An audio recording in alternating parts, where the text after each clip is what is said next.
Bonsoir à toutes et à tous et bienvenue au 1945, les titres.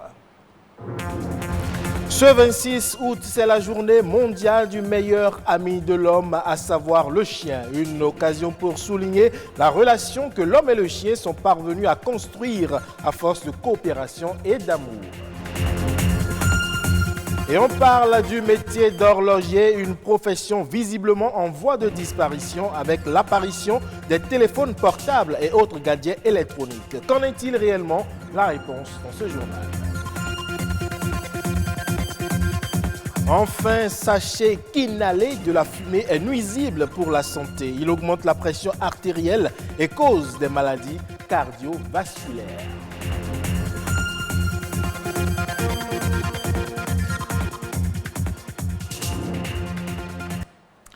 Il est le meilleur ami de l'homme et leur histoire remonte à des milliers d'années. C'est le chien. Ce 26 août, on célèbre ce plus fidèle des animaux de compagnie. Une journée pour leur renouveler tout notre amour et aussi sensibiliser au sujet des abandons, de la maltraitance et de toute violence faite à leur égard. C'est aussi l'occasion de souligner la relation forte que l'homme et le chien sont parvenus à construire au fil des années. Plus de détails. C'est une histoire vieille de plus de 10 000 ans. L'histoire d'une vie commune entre l'homme et le chien. Cet animal est le premier à être domestiqué par l'homme. À l'origine, le chien est pour l'homme un compagnon de travail. Cette relation a évolué dans le temps. Il est aujourd'hui un compagnon tout court. Un compagnon avec qui l'homme partage tout. Il est aimé pour ses qualités. Son odorat très avancé est 10 à 100 fois plus développé que celui de l'homme. C'est pourquoi cet animal est souvent utilisé dans la recherche d'explosifs, de drogues et de personnes disparues. Son courage et son intelligence lui permettent d'alerter ou de protéger les humains face aux dangers. C'est d'ailleurs ces qualités qui lui valent l'appellation de meilleur ami de l'homme. Et pourtant, la relation homme-chien n'est pas toujours une idylle. Les chiens sont parfois abandonnés et maltraités. Pour remédier à ce problème, l'UNESCO proclame en 1978 la Déclaration universelle du droit de l'animal. Son statut a donc considérablement évolué.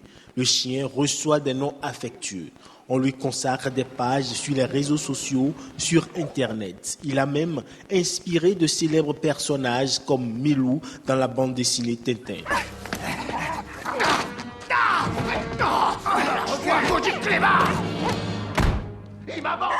Mieux encore, d'autres sont de véritables stars.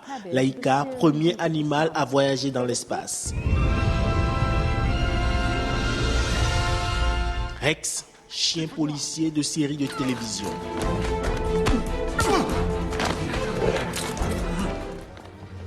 Bien joué. Il s'appelle Rex. Oui, je sais. Chose plus étonnante, Saucisse, un chien fut candidat à la mairie de Marseille en 2001. Vous ne croyez pas si bien dire la voix. Je fais la une des journaux, je côtoie des people et ce n'est pas de tout repos. C'est vrai que je n'ai pas une vie de chien. Difficile donc d'imaginer la suite de cette odyssée. Ça va bien mon petit saucisse, oh il est mignon. Oh là là.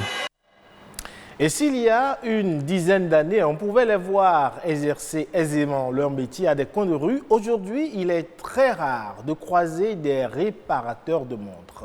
Pour cause, plusieurs personnes n'éprouvent plus le besoin de faire réparer leur horloge ou pendule avec l'apparition des téléphones portables et autres gadgets. Réparation de portables, un métier en voie de disparition. C'est un reportage signé Rodrigue Gondouma et François d'Assise à Massouan. L'avenir des réparateurs de montres, communément appelés horlogers, est sombre au Bénin. Avec le développement des technologies de l'information et de la communication, certains métiers, jadis très en vogue dans nos sociétés, sont en voie de disparition. C'est le cas de ceux qui donnent une seconde vie aux montres, horloges et pendules. J'ai une montre à la maison, mais je ne l'ai pas fait réparer à cause des dépenses. Si je veux consulter l'heure, date, je regarde sur mon portable. La télévision et le téléphone portable ont fait que le business ne marche plus. La plupart des montres portées aujourd'hui n'ont pas la bonne heure ou ne marchent même pas. On les porte plus pour des besoins esthétiques que de nécessité. La clientèle s'amenuise donc au fil des années. Du coup, beaucoup de réparateurs de montres se reconvertissent. Avec l'apparition du téléphone portable, certains sont devenus conducteurs de taxi-moto. Et pourtant, l'apprentissage du métier s'étale sur plusieurs années et exige une concentration minutieuse. C'est plus que ce que vous dites. J'ai fait 5 ans au moins. 5 ans. 7 ans. J'ai fait 7 ans en apprentissage. Le métier est dur, surtout avec la finesse des objets. Il faut être vif d'esprit. Certains clients sont particuliers, comme ce monsieur qui nous a confié hors micro qu'il n'est pas un amateur de montres. Celle qu'il est venu réparer est un cadeau à lui offert, un objet qui a donc une valeur sentimentale.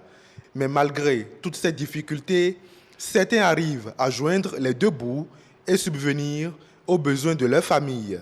Pas question pour eux que le métier disparaisse. Je remercie Dieu, je trouve ce qui peut me suffire.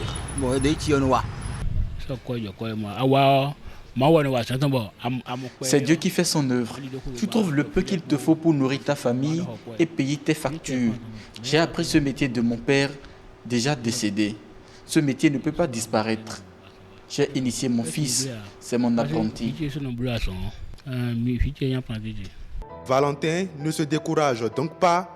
Son fils, espère-t-il, assurera la relève.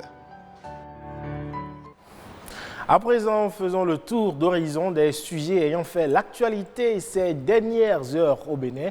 C'est la Nation en bref avec Rodrigue Babagbeto.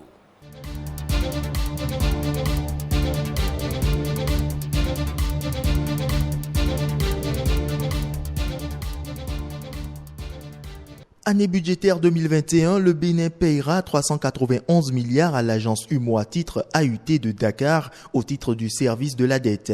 D'après la dite agence, 17,14% de ce montant, soit 67 milliards de francs CFA, iront dans les caisses des coupons et le reste, soit 324 milliards de francs CFA, iront au trésor de l'agence UMOA titre pour le remboursement du principal emprunté sur ce marché par l'État du Bénin. Selon un document statistique du marché des titres public, 2021 serait l'année de pic des remboursements du Bénin sur un ensemble de 10 ans, soit de 2020 à 2030.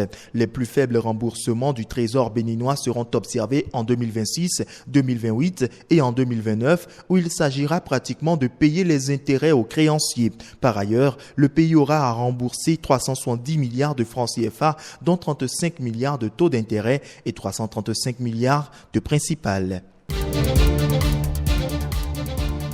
Le pôle agroalimentaire de l'agglomération du Grand Nokoué va bientôt connaître un aménagement. Cette maquette est celle du projet de construction d'une plateforme agroalimentaire constituée d'un marché physique de gros et d'un abattoir dans la commune d'Abomey-Calavi. La réalisation se fera sur un site de 150 hectares divisé en plusieurs zones, dont une zone de 90 hectares pour le marché physique de gros et les activités logistiques, une zone de 60 hectares pour l'abattoir et une zone de transformation de produits agroalimentaires. Ce programme a pour objectif de créer une nouvelle centralité urbaine. L'ensemble architectural deviendra un lieu de vie aux fonctions évolutives pour faciliter la confrontation entre l'offre et la demande pour une meilleure émergence des prix du marché.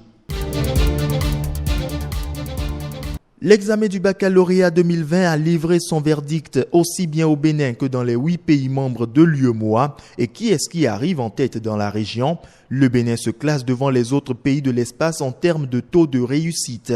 Selon le directeur de l'Office du bac, le pays arrive premier au sein de l'Union économique et monétaire ouest-africaine avec un taux de réussite de 49,72% au baccalauréat. 170 mentions très bien sont enregistrées, du jamais vu jusque-là. 1470 candidats ont la mention bien, 7240 s'en sortent avec la mention assez bien et 37 096 ont la mention passable. Les 8 premiers sont de la série C et le premier du Bénin a une moyenne record de 18,318.